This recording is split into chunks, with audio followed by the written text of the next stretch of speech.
I'm doing a video. I'm gonna probably break it up into two videos because I'm gonna tell you what happened and what's going on, and then an update and everything else after that. So here's what happened. I went the week before my baby shower.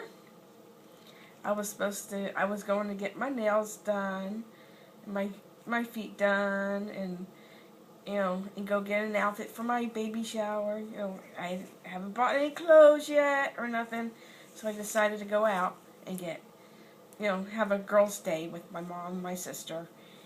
And I had bronchitis all week, so I've been coughing and coughing and coughing really a lot. And so, I still have a little bit of a cough, but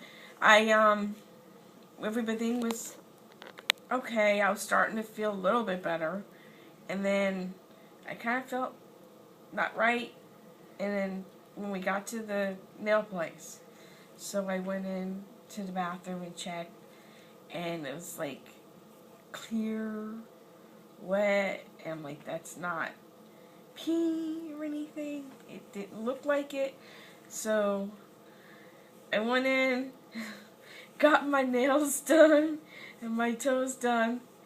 I figured this is it. If anything was going on, this is it. I'm gonna the only chance I'm gonna get to get my nails done. So after I did everything, got my nails done, my toenails done, and did everything, I told my mom. I said, I'm gonna call the doctor up and tell them that I'm kind of leaking a little bit. It's not like pee or anything. It's like clear, but it's not a gush or anything. So I didn't know what it was, but I was gonna call the doctor up and let them know. So I did that, and I called them up, and they told me to go across the street. They were gonna have everything set up because where I was at was right across the street from the hospital. So I went and did that. I went right across the street, and they told me, they did the test. They had this swabby thing to test to see if it really was amniotic fluid or not. And she's like, it's gonna come up positive no matter what, because there's a lot of fluid down there, and it's not, and it's all clear. So I'm pretty sure it's gonna come up positive. So I had to be, I was put on the monitors and everything.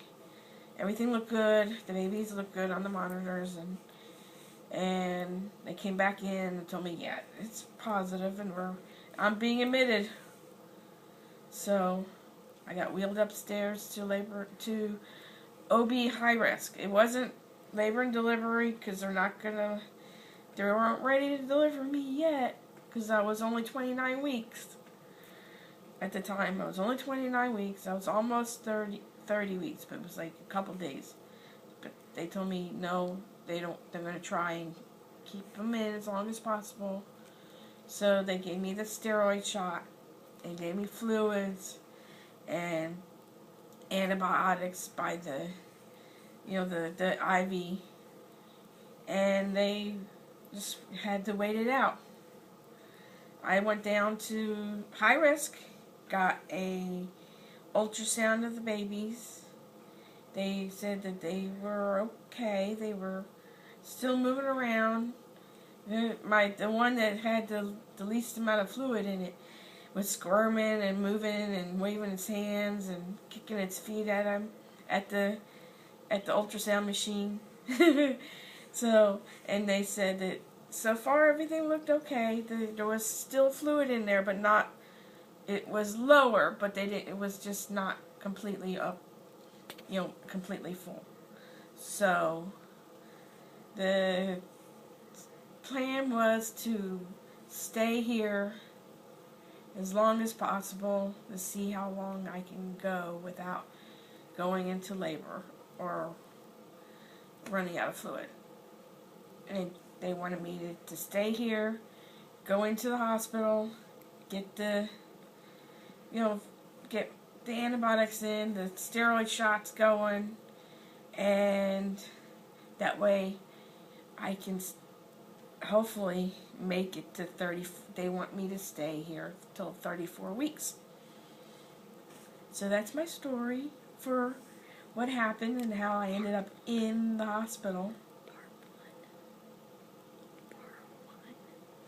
And I will do another video on how everything is going and what I'm doing in the hospital and hanging out.